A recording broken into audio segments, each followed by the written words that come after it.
आपके अपने channel study with अभिषेक। यहाँ पर आज हम बात करेंगे संख्या पद्धति के बारे में, और संख्या पद्धति में हम बात करेंगे नंबरों का क्लासिफिकेशन। ठीक है ना। तो बात करते हैं दशमलव संख्याओं की।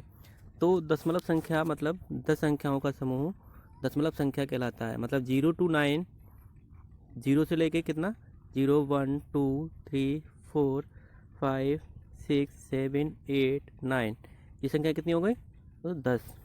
तो इनको हम क्या कहेंगे? दशमलव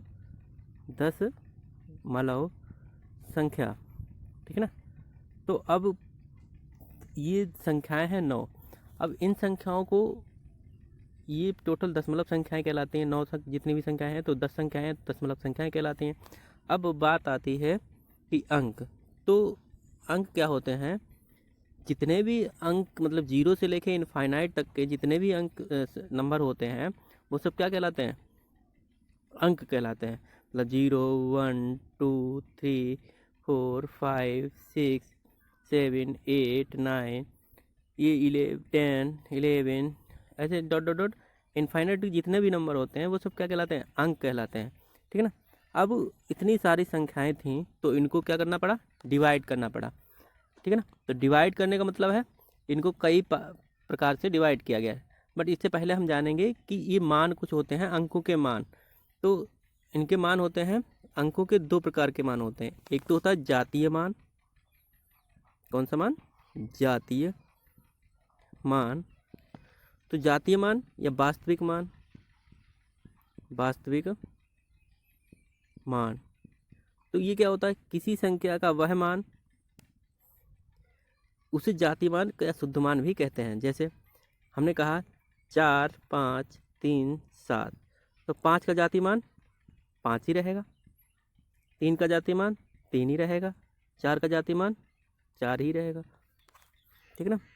तो इस प्रकार जातीय मान का मान वही रहता है, या वास्तविक मान वही रहता है जो उसका अंकीय मान होता है, जो वहाँ पर अंकित मान होता है। फिर बात आती है स्थानीय मान की। ठीक है ना। स्थानीय मान, तो स्थानीय मान क्या होता है? जिस स्थान, मतलब प्लेस वैल्यू। क्या होता है? Place value. प्लेस मतलब स्थान, वैल्यू मतलब मान। तो प्लेस वैल्यू का मतलब क्या है? तो प्लेस वैल्यू, जैसे कि हमने कहा 3 5 7 4 3 2, हमने कहा 4, तो 4 का स्थानीय मान हमें निकालना है। तो 4 का स्थानीय मान का मतलब क्या हुआ? 4, और जो पीछे जितने भी संख्याएं होती हैं उतने ही 0 बढ़ा दो, तो उसका वो स्थानीय मान। जैसे हमने कहा 2, हमने कहा 2 का स्थानीय मान तो 2 ही रहेगा। इकाई दहाई, तो इकाई पे है तो इकाई पे कोई 0 नहीं होता है, तो इकाई में उसी प्रकार से उसका स्थानीय मान। चलिए एक इम्पोर्टेंट बताता हूँ।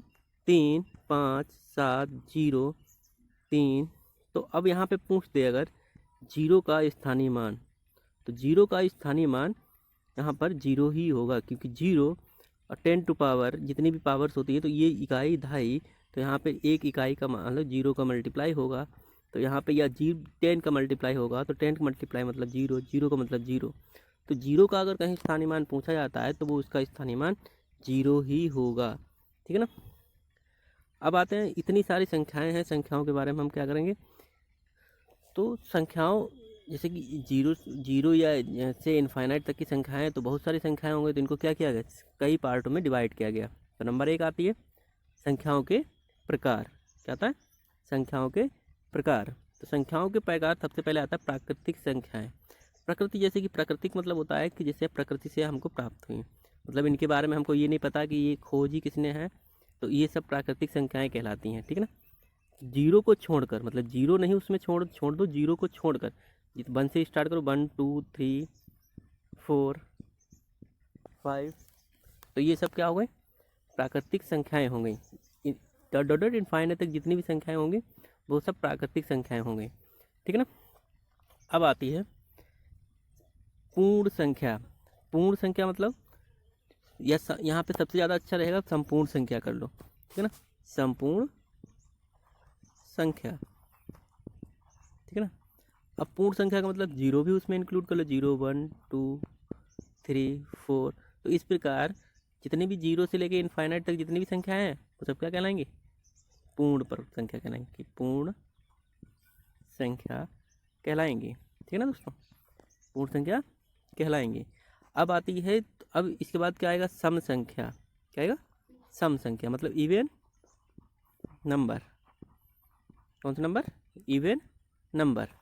तो इवन नंबर क्या होते हैं, जो संख्याएं 2 से कट जाती हैं। मतलब आपने 4 लिखा, 4 से 2 से भाग किया तो क्या होगा, 2 से कट जाएगा। तो ये 2 2 2 2 दूनी 4, तो पूरा का पूरा कट गया, तो इसमें कोई शेष तो बचा नहीं, तो ये क्या हुआ, इवन नंबर हो गया। ठीक है ना। इसी प्रकार से 0 2 4 0 0 2 4 6, इस प्रकार से डॉट डॉट इनफाइनाइट तक जो भी संख्याएं 2 से कटेंगी वो सब कैसी संख्या होंगी, इवन संख्याएं होंगी। ठीक है ना। इवन मतलब सम संख्याएं, इवन मतलब सम संख्याएं। तो यहाँ पे सबसे मोस्ट इंपॉर्टेंट क्वेश्चन आता है कि पहली इवन नंबर, इवन मतलब सम संख्या, पहली सम संख्या।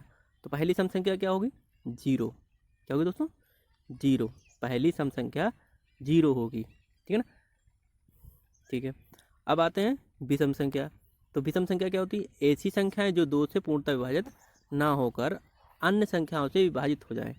मतलब 2 से तो कम्प्लीटली नहीं विभाजित होंगी, लेकिन अन्य संख्याओं से कम्प्लीटली विभाजित हो सकती हैं। तो यही क्या होगी, ओड संख्या। मतलब विषम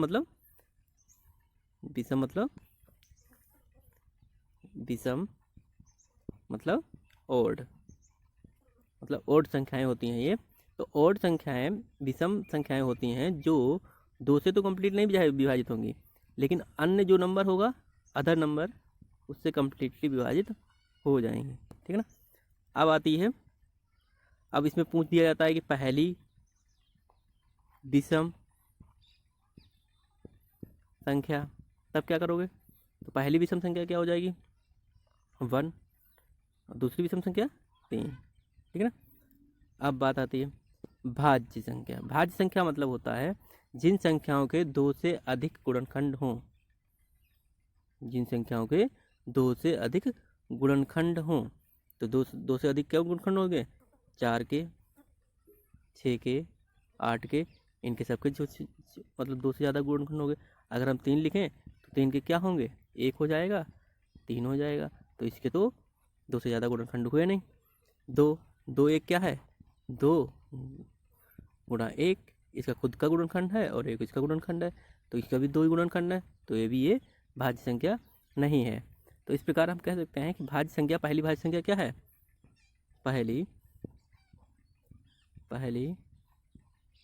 भाज्य संख्या।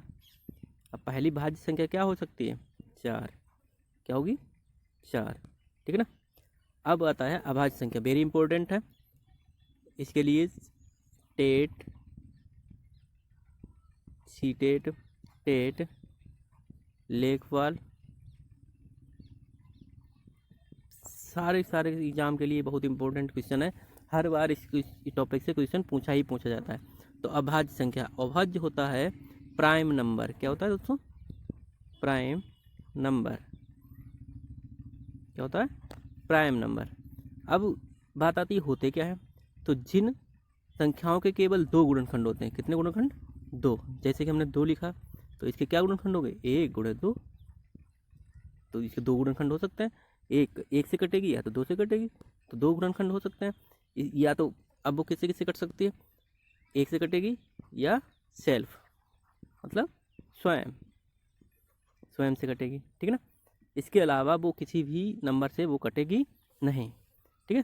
तो यहाँ पे इंपॉर्टेंट क्वेश्चन क्या क्या पूछा गया है। तो सबसे पहली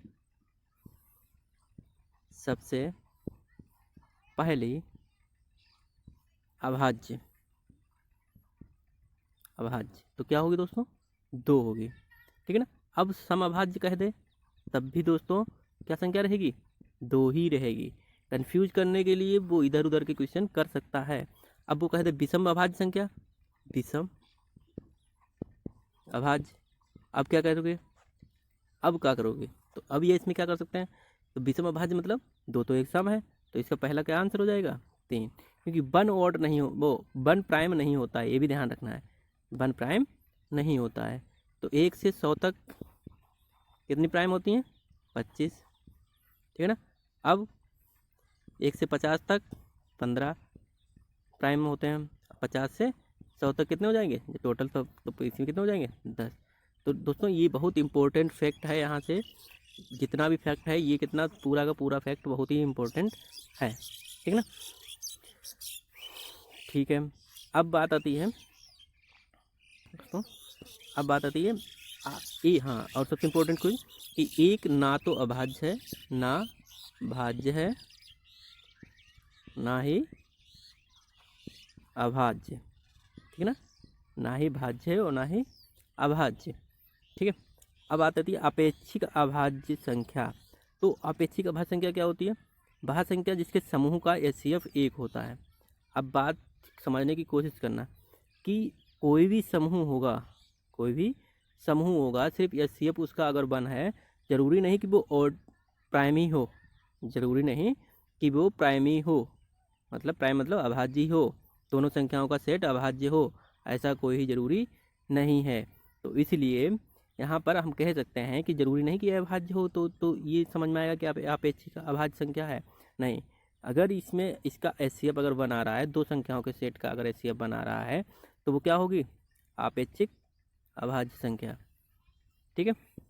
अब बात करते हैं सह अभाज्य संख्या। संख्याओं का समूह कोई बनाएगा तो वो संख्या का समूह अगर अभाज्य संख्या का समूह को प्रदर्शित करता है, जैसे 7 और 5, ये संख्याएं जब अगर समूह में हैं तो वो क्या कहलाएंगी, सह अभाज्य संख्या, मतलब सह अभाज्य संख्या कहलाएंगी, ठीक है ना।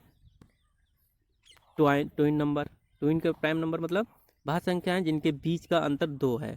अब जैसे कि हमने कहा कि दो संख्याएं हमने ले ली, ठीक है, ले ली 3 और 5, तो इनके बीच के अंतर कितना है, 2 है, तो ये तो हो गई twin prime number. Twin prime का मतलब होता है डबल प्राइम नंबर का मतलब, प्राइम मतलब क्या बताया हमने, अभाज्य संख्या, ठीक है ना। तो अब आती है परफेक्ट नंबर। परफेक्ट नंबर का मतलब है कि अगर उसके गुणनखंड किया जाए, उस जैसे हमने कहा 6 है, तो 6 के अगर हम गुणनखंड करें 2 गुणे 3, अब इनको जोड़ो, जोड़ने पर भी इतना ही आ रहा, 1 + 2 + 3, तो ये कितना हो गया, ये उसका परफेक्ट नंबर हो गया। कितना नंबर हो गया, परफेक्ट नंबर, ठीक है ना। जैसे 28 है, 28 को हम किसी किसी काटते हैं, 1 गुणे 2 से भी काट सकते हैं, और 3 4 से भी काट सकते हैं, 6 7 से भी काट सकते हैं, और खुद +14 से काट सकते हैं।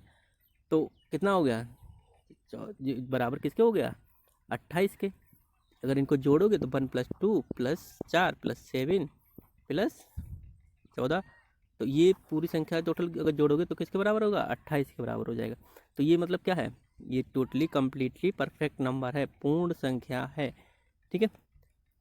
ठीक है, आशा करता हूँ ये सब कुछ समझ में आए। जो चीज़ ना समझ में आए वो कमेंट में आप पूछ सकते हैं, इसके आगे कल इसके आगे पढ़ाया जाएगा, और आशा करता हूँ आप सब ठीक होंगे, ठीक है, थैंक यू। और ये बार बार